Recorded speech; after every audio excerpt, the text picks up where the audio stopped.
Clear prop. Star 738, Yankee number 2, following twin traffic, 3 mile final, clear Pleasantville. 1 Charlie Bravo, exit in runway 25, going 4 mile final. This is Behind the Prop with United Flight Systems owner and licensed pilot Bobby Doss and his co-host, Major Airline Captain and designated pilot examiner Wally Mulhern. Now let's go Behind the Prop. What's up, Wally? Hey, Bobby, how are you? Fantastic. We've talked about it a few times on social media. You guys have sent in your questions, and we are going to have a couple of conversations with the air traffic controllers from the Houston area. We have 3 gentlemen with us today. We have Clay Matheny, Nick McDonald, and Gio Handel, 2 from Houston Center, 1 from Tracon. Hopefully we all get some good learnings from today, Wally. We've been pre-prepping here a little bit, having some good conversations. I think it's going to be a couple of great shows for all of our listeners. So let's say hi. Hello, gentlemen. Hello. Hi. All right. So first and foremost, I didn't even know it was a big process, but it came up. How do you become a controller? Like, I think I knew how to get my first job, but I hear it's not just you raise your hand and say, hey, I'd like to work in a big tower or something like that. How did, Clay, tell us first, how did you get into being an air traffic controller? I'm a second-generation guy. My dad was a controller all over the place, really, but I think in 1977 he ended up in Houston, worked at Houston Up-Down, Tracon and Tower. So as a kid, I wanted to do it. I always wanted to do it. So when I turned 18, I joined the Marine Corps, did 5 years in the Marine Corps, learned how to do basic air traffic. And then from there, got out, had to do a couple small jobs, worked for Continental Ramp Tower here in Houston for a while, waiting for the FAA to call. Then been in ever since. How much has it changed from Gen 1 to Gen 2? Oh, quite a bit. Yeah, I tell my dad tells me some stories, I should say, and I was like, man, that stuff doesn't fly anymore. I don't. Not as many computers back in his days. My first guess is where I'll start with. Gio, tell us a little bit about how you found this as a career path. Yeah, well, I think my path is a little bit more conventional than the military, where I found a job posting online. And for those who don't know, trying to get a government job, it's quite a process. You have to do your security clearance. There's a medical involved, which for the pilots out there, it's equivalent to a second-class medical. And it took me all said and done about 2 years from the day that I put in my application to actually getting hired by the FAA. And once we all get hired, we have to go to the FAA Academy, and that's in Oklahoma City. And that's where the majority of us learn the basics of air traffic control, where, basic separation, and we even do an air traffic basics course, which a lot of it is basic aviation things, airplane types, and a lot of the basic stuff that can be covered in a private pilot course. So, is that, just out of curiosity, is that a day, week, month? How long is that course? So the academy in total was, I believe, it was 3 or 4 months. 4 months. 4 months, yeah, about 4 months. The initial course is 30 days, and it's an optional course if there's certain things you can do to get out of the course, but I don't know if there's anyone listening that has applied or is going to apply, but always go to the air traffic basics course. But yeah, overall, it's a long process, but definitely worth it.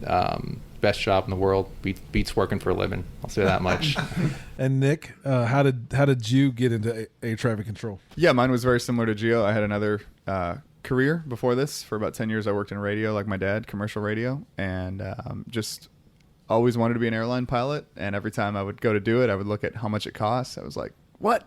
100,000 in debt? What? And then, just ended up seeing the job posting. Usually it's about a week a year or so. They have an open call for controllers, and you pretty much just need a couple years work experience or a college degree. And applied, ended up getting the same thing like Gio, the security, the medical. You have to take an SAT test, which is, I always tell people it's an 8-hour test to make it sound harder. But you have 8 hours to take the test. It usually ends up like being 3 or 4 hours, but it's some very basic aviation stuff, and then some, I guess it's like IQ type stuff, just SAT sort of questions. And they never tell you nowadays what you scored on it, but they call you back if you passed it, and ended up getting the call. I got the invite to Oklahoma City, and then they tell you before you go to OKC whether you're going to be center or terminal, which would be approach and tower. And I ended up getting center, survived the academy, and they give you a very short list of facilities at the end, and Houston was on that list. My wife and I looked at the list, and I think it was Oakland, New York, Chicago, Indianapolis, and Houston were our choices. And my wife and I had never been to, I think we'd been to Texas once, and we'd never been to Houston, and saw that cost of living was cheap down here, and we're like, let's go to Houston Center. And the other ones just sounded cold to me. So Yes. I would have had zero interest in those other locations. Absolutely. So I guess, any idea how many controllers there are? Like, I don't even know if there's a number, but I feel like I've heard 12,000 in the U.S. Sounds about right. Yeah. So, an interesting job, not an easy one to get from what you guys just shared. A lot of people talk about how stressful it is. Tell me a little bit, I guess, from your perspective. Is it really a stressful job? Is it something that you guys do really all smoke 2 or 3 packs a day and then all have a graggly voice, or is it not that? Is it not what we see in the movies, I guess? I like to tell people it's 99% the most chill job in the world, with 1% moments of sheer terror that will terrify you and leave you rocking back and forth in your car on break. But no, in reality, it's the greatest job in the world. Training is very stressful, and in Oklahoma City, and then when you get to your facility for about a year, your initial training, they try to stress you out in every way possible, just to see if you can survive, I guess. And once you complete training, it just becomes like any other job. It's you kind of develop a routine, and you learn how to survive the busy days, the weather days.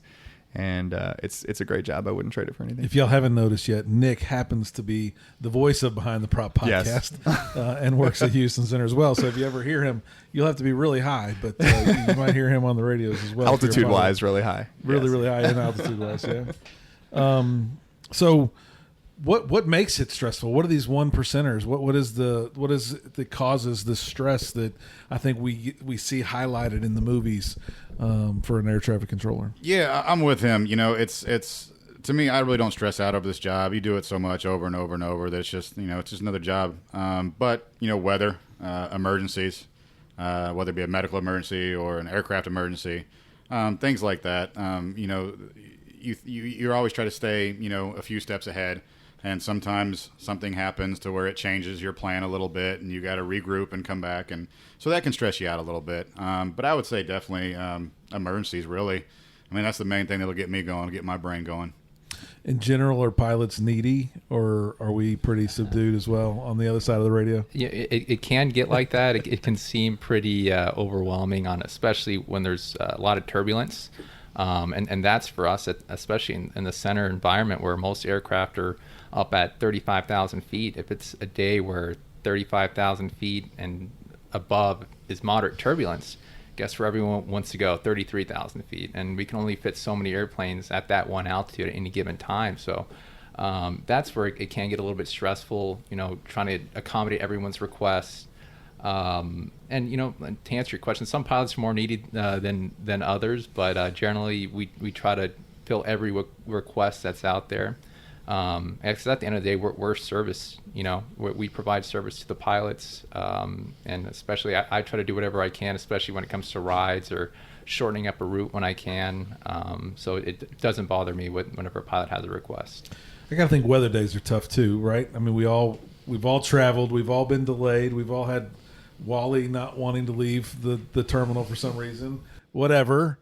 What is it like for a weather day for you guys? I mean, if you work Houston Center, and Houston, we've had some pretty bad weather lately. Obviously, planes just can't get down. Is it just holding people all day? Is it diverting people all day? What does that do, and what does that create for those of us that don't see it on y'all's scopes every day? Yeah, I mean, it's a combination of a lot of those things. For us, a lot of the ease of our job comes from knowing the route of an airplane, knowing they're going Houston to El Paso via this route.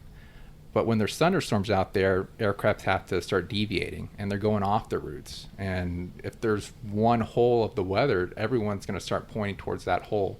And when you compound that with bad rides and bad turbulence, if you have everyone at the same altitude pointing at the same direction, then that's where we really earn our money with vectors and trying to figure out new routes around the weather. But luckily, we do have things like traffic management, which they can set up routes for pilots on the ground where they can completely route them on the other side of the weather. We also have this Center Weather Service Unit, which they're essentially meteorologists at our work that can track the weather, and they can kind of predict, okay, where is it going to be in an hour? and we can start making a plan based on that. But there are days where there's just a storm sitting over IAH and we got to hold airplanes, and we can have a stack of airplanes from 17,000 feet up to 35,000 feet. And a lot of people think the hard thing is putting them in holding. The hard thing is actually getting them out of holding, because now we have to get them in a line. Sometimes we have to give them 10 miles in between each airplane, and when you have a stack of airplanes going up that high, it can be quite challenging. And those are some of those stressful moments, but it really is maybe 20 minutes of working it in, but it can seem like an hour when you're in there really working that hard. So Clay, at the lower level, at the closer points of the airport, what's a stressful day for you? Same thing, weather? Absolutely, yeah, same thing, weather. I mean, we do the same thing. I mean, they do a lot of the work for us. They set us up, and then when we bring them in, the only problem is we do reroute guys as well throughout our own airspace. But like I said, normally there's a clean bit of airspace out there, and everybody wants it. So you got departures, you got arrivals, you got the general aviation that wants to climb. Where on a normal day, I got a GA guy that wants to climb to 6,500 feet. I really don't care. On this day, you're going to be at 2,000 for a while, bud. Sorry. Because I got, a hobby arrival coming in above you at 3. I got departures climbing out, and I got all kinds of stuff going, and they all want to hit the same spot. But like I said, TMU helps out quite a bit. That's normally during the beginning of weather. It's kind of like, oh my gosh, let's get these guys in and out, and then we start developing a plan to go around the weather. And our center TMU and Tracon TMU, I believe they work really well together and come up with a plan, then we're good from there. I don't think I knew it, and maybe the listeners don't know it, but I didn't know there were these banks of arrivals and these banks of departures. Are they called banks? Is that? Yeah. So these banks, I didn't know there was these quote unquote groupings. And if you guys are working the airspace, you must know the banks are coming. Or do you guys have, I don't know, a list of the bank times, or is this my imagination? It's just the airlines that are doing it. We call them pushes. I don't know what you guys call them in the airlines, but yeah, basically we know, like if I'm working an afternoon shift, 2 to 3 o'clock, there's going to be a decent arrival push. 5 to 6 o'clock, it's going to be probably about the busiest of the day, and then there's an evening arrival push at about 8. And same thing, you just like any other job, like if you're working the drive-through at Chick-fil-A, the busy times. It's just the way. DEFCON 3, man. Exactly, just the way that some more nuggets. Exactly, when people get hungry, there's going to be long lines. It's the same thing. It's just the way the flight schedules, the way things get scheduled out. You have certain times that are busier than others, and with weather, think about it like putting your thumb over a garden hose, like a backyard garden hose. You have a 75-mile wide sector, and 55 miles is closed off with bad weather, with thunderstorms. Well, you got the same amount of airplanes that now need to go through that remaining little sliver of your airspace, and it's going to be busy and hectic and crazy. And those are the stressful times for sure.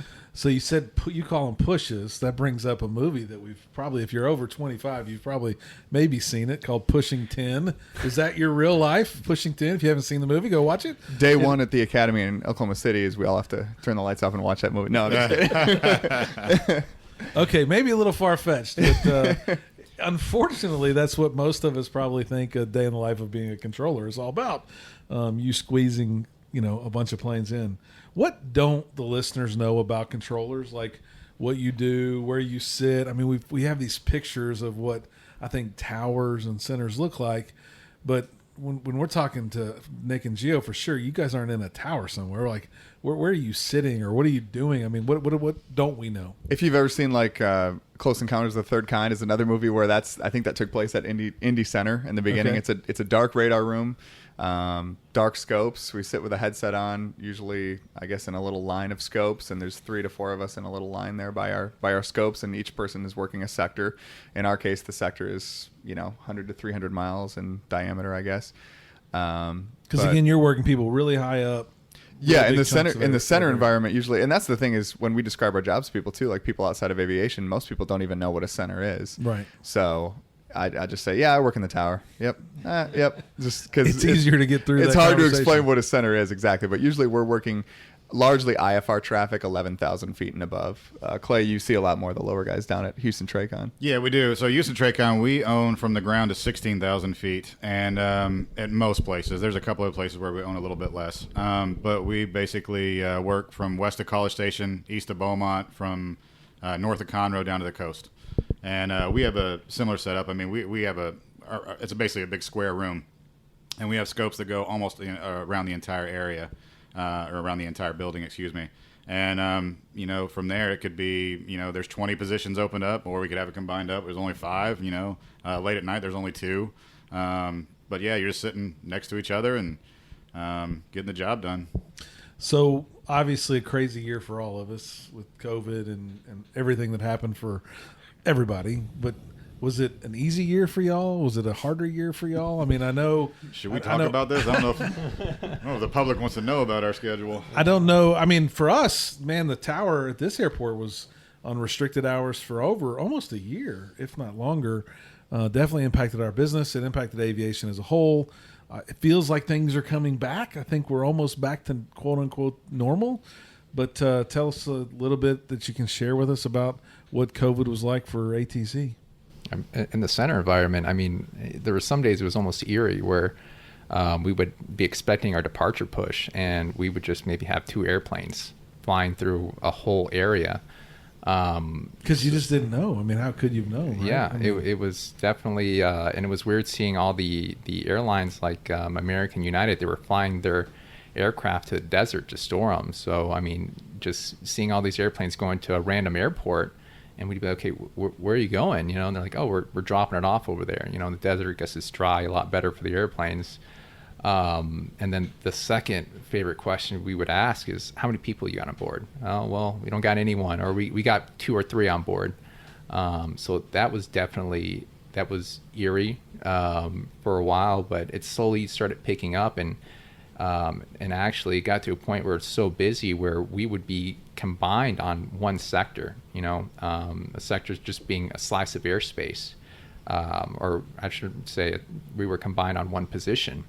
And we're working 5 or 6 frequencies, and we would have almost a normal volume of airplanes. So we were extremely busy, and I know places like Hooks here, they stayed almost just as busy as normal. But towards the back end of it, it was getting pretty busy. We were having a lot of frequency congestion, but now we're in a lot more normal configuration, and like you said, almost back to normal. Gotcha. Yeah, it was a crazy year, and I can speak to dozens of GA pilots that landed at Intercontinental because there was 0 traffic. And I think some of my captain and pilot friends that fly for the bigger airlines, some were doing cargo. The airlines were doing whatever they could do just to keep the planes and their pilots busy. So crazy year. Something I like to ask all of our guests, no matter who they are, is some of your pet peeves. We talked a little bit about some of those before we started. Clay, I'll start with you because it's so real to the GA world. Share some of your pet peeves around flight followings, and or maybe give some tips and tricks to eliminate your pet peeves. I don't know how you would like to address it. Yeah, absolutely. So I guess the first thing I like to tell pilots that don't get to talk to controllers a whole lot is the initial VFR flight following request. We're good at what we do, but we're not brain surgeons or anything like that. We're not gonna be able to remember everything you tell us. So not only are you not the only one in the sky, we also have you could be requesting multiple approaches. We got 10 other aircraft requesting multiple approaches, all to different airports. I could be working a sector that works David Wayne Hooks, Conroe, Cleveland. There's a bunch of airports that I could be working at the same time. So as far as VFR flight following, basically keep it simple at the beginning. Houston approach is Cessna 1, 2, 3, 4, 5 with requests. And then let us go from there. If we don't answer you right away, it's not a big deal. We hear you. Most likely I'm typing your call sign in the computer and just getting ready. Then I'm going to move on to something else I have to do. How do you guys never miss my call sign like you? Even if I just say something really abbreviated, it seems like you always read it back. November 1, 2, 3, 4, 5. It's crazy. Are you typing it every time you hear it? Most of the time, yeah. So that's the initial that I want to know. I want to know your call sign and that you have some kind of request for me. And when I get back to you, I'll find out what type of aircraft you are. If you're going somewhere outside my airspace, there's a couple of there's 2 different beacon codes that I can give you. We have local codes and we have NAS codes. So like when I send it to the center, I got to have certain information in it for them to be able to see it. If it's staying local, it's a lot less information. I really just need the call sign. Everything else is I'm just going to remember it or I'm going to type it in myself. Maybe too much information, but what's local mean to the pilot listening right now? So that's just our airspace. So if you're going to stay in Houston Tracon's airspace, no one else is going to see you, then it can just be on our code. That way they're never even going to know this airplane existed. Yeah, gotcha. But if it's going outside, from here all the way to California, it's going to have to go through all those different airspaces, so you're going to have to need a national airspace system code. Gotcha. So from there, let us know your requests from there. We'll ask for the first one, and don't give me too many. I'm not going to remember 5 or 6 or 7 of your approaches. Give me the first one. Let me know if you're going to go miss with me, if you're going to go with a tower, you want to stay in their pattern, or if you're going to be a full stop. Whatever the approach is going to, however the approach is going to terminate, let me know. And like I said, we'll give you missed approach instructions. You call us back on the way up, and we'll go there from there and pick up your second approach request. I got a pet peeve real quick if you got it. Yeah. If you don't mind, Bobby. One thing I think a lot of pilots don't understand is the readback to even something as simple as an altitude change is very important.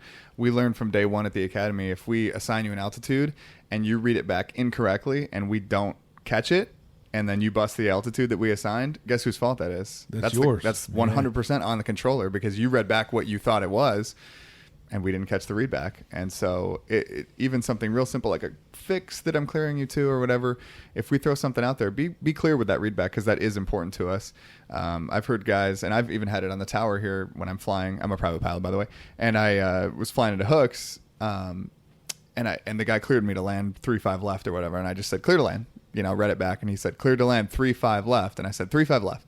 And he goes, I need it for the tape. Clear to land, 3-5 left. I'm like, I'm a controller. I should know this. Come on. But that is important, because if I land on the wrong runway or, whatever, do something crazy on there, he needs that on the tape that he said it, and I repeated it back. That was the clearance. That's good information for all of us. So I was going to ask you, Clay, to your points around flight following. If I'm shooting practice approaches, obviously with a safety pilot, when I say I want to go to Conroe and shoot the ILS-14, do I tell you in that initial conversation that I want to go missed, or that we're doing practice approaches? What's best? I think a lot of pilots around the flight school ask questions like that. Like, what do you really want to know? And I'm sure there's technique and there's personal preference, but what do you think the general ATC community wants GA pilots to do? Yeah, so I think so once we get that initial conversation down, I find out what type of aircraft you are, and right away after we know all that, I know where you're at, all that stuff. You've gotten your beacon code, a radar identified you. Then you can say, okay, well, this is what I want to do. And then from there, you let us know. We'll start knocking it out. And then, like I said, we'll go to the second one after that. Okay. So just keep the conversation going. And if you don't know what you want to know, you're going to ask me. Absolutely. Assuming, right? Yeah. Aircraft type, or when you guys are learning at the academy, you said earlier that you learn all these aircraft types. A Cessna's not a Cessna. Like how do you like pilots, or what are you hoping that a pilot does to identify themselves? Is Cessna 172 enough? Is there something else that you want from a Cessna citation? Yeah, we actually want the exact type aircraft, because it really does make a difference. Not so much to maybe us in the radar environment, but once you get to a tower environment, it really does. At least in my eyes, I'm guessing. So that's model number of aircraft. Exactly. Yeah, you're right. Is it a Citation 560? What is it? What type of aircraft is it really? Because the tower, that's all they have to go by. So they might be expecting one aircraft, and then it gets there, and it does it really bother them? I don't know. I'm not a tower guy, but we want to give as much useful information as we can to every facility around us. So. Yeah, we have a Travel Air, and when I fly it, sometimes I don't think it's a real common type of aircraft, maybe. And if you say BE-95, they must look something up, and they instantly know the speeds and ranges. Do y'all have a cheat sheet or not an acronym, but a model type that you can look up? Yeah, so in the center world, we have something called a ERIDS. It's basically a gigantic iPad that's right above our sector, where we can put in, if it's a call sign we haven't seen, and I'm talking about like a charter airline. Because for an example, United's UAL. So we see that all day. We know UAL is United, but there'll be something like a DJE where we're like, I have no idea what that is. I can look that up. And it goes the same for aircraft types, where I can put in whatever the aircraft identifier is in the flight plan, and I can say, okay, this is a Merlin, or it's a Piper Malibu. Now, for the most part, like we'll know the most common ones, a 737, obviously, C-130, or something like that. But occasionally there's the weird ones, the weird VFR, experimental, an RV or something like that, that we'll look up, and we're just curious, and it does matter too if it's a piston jet, multi or a single, where we can all look that up. And most, I guess, what are you looking at? Airspeed, is that the biggest thing, really, the performance characteristics of that aircraft? So we have these things called letters of agreement. So we have certain routes for turbojets, certain routes for pistons and turboprops. So a lot of times that's what I'm looking up. If it's a weird one, I'll go look up, okay, this is a turboprop actually, so he needs to be at this fix at 9,000 instead of being on this arrival, and even can completely change your route. As if you look up something like the Driller 5 arrival into IAH, it'll say turbojet only. So if you come over and you're a Cessna 172 in the Driller 5 arrival, well, we know that's not going to work because you probably can't do anywhere close to 280 knots. But I have said I am a Skylane Heavy 182. Yeah. That does not make a difference? Okay. I just do that to try and be cool like Wally and fly something bigger and heavier. What's a pet peeve that you have, Gio? Give us something that is one of your pet peeves. So for me, what it boils down to is just a lack of situational awareness. And by that, I mean pilots who check on without kind of just testing the water first, just listening for a second. And as an instructor as well, that's what I teach my students. Like, whenever you go to a new frequency, listen for a second, see what's going on. There can be an emergency. You could maybe be hearing just the back end of a readback and or a clearance. And in that case, the pilot's going to read back. And if you hit the push to talk right when you're doing that, two pilots are talking over each other. And a lot of times you're going to have to get that read back again because we didn't hear it. So just, not having that situational awareness to know, hey, it's busy on this frequency. I need to listen up. Or, pilots who check on with some sort of shortcut requests where we've already shut down the first 5 airplanes that checked on for some sort of weather, or a lot of times stuff like that's out of our control, where there's a traffic management initiative for the whole country that says we can't shortcut anyone going to ski country. And that's probably the best example I can think of. During the winter, everyone wants to go to Aspen, right?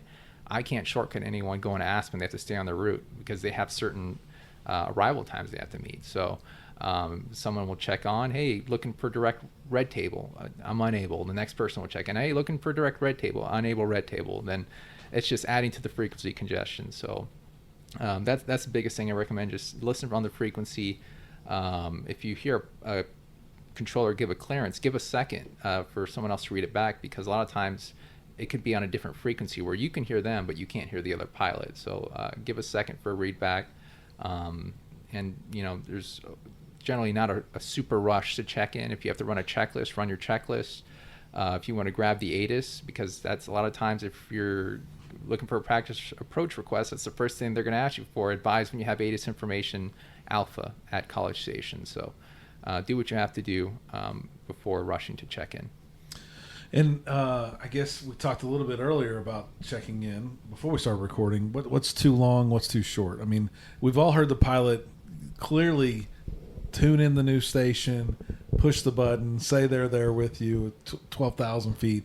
They haven't listened to a word. They clicked it probably while they were finishing spinning the number. That's too quick. 3 minutes too long? 4 minutes too long? 3 minutes feels a little too long. I'd say within a minute or two is good. When I'm flying, we were talking before, I like to grab the ATIS between frequencies if I'm coming in, because, that's the first thing they're probably going to ask you to if you have information tango. So take a minute or two. That's fine. Do what you got to do. But I'd say inside of 2-3 minutes, something like that. Get over there somewhat soon and monitor a frequency. Try to keep the old one or the new one in the box so you don't totally lose it. And if they have an instruction for you, they can still get a hold of you. Perfect.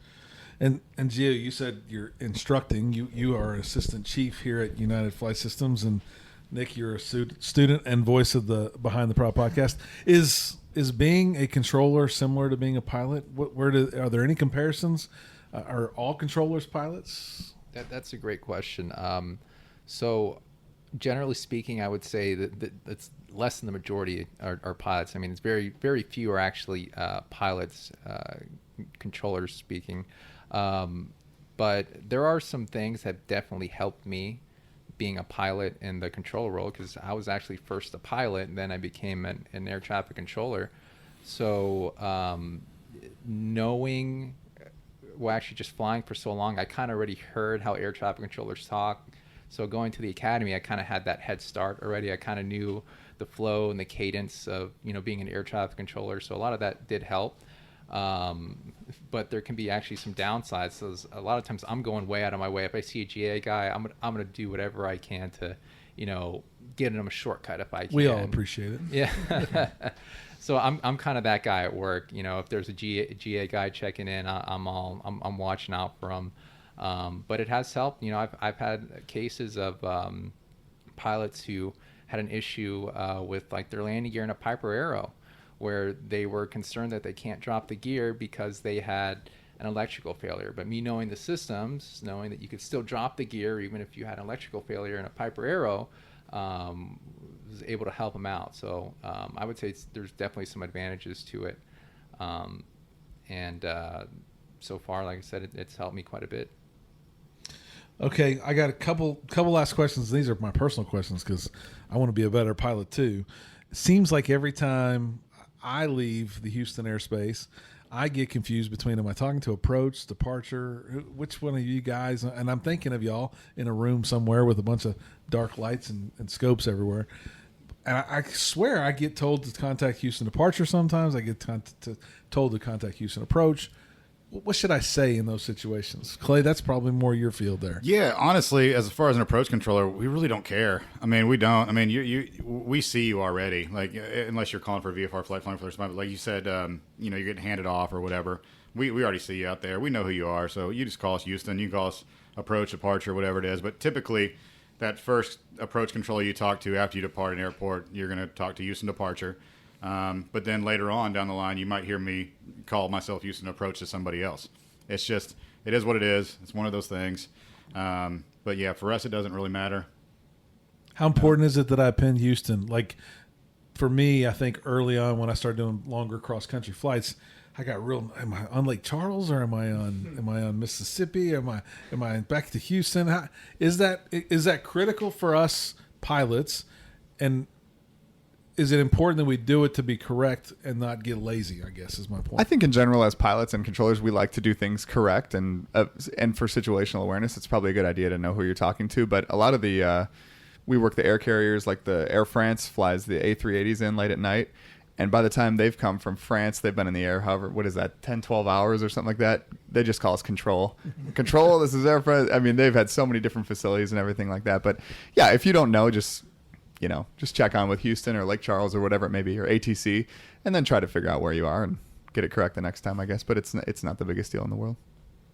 Wally, do you have any questions? I got my personal ones out of the way. We're going to obviously record more with these guys, but what's your thoughts as we wrap up today? Yeah, I do have one question, and that has to do with the ident feature on the transponder.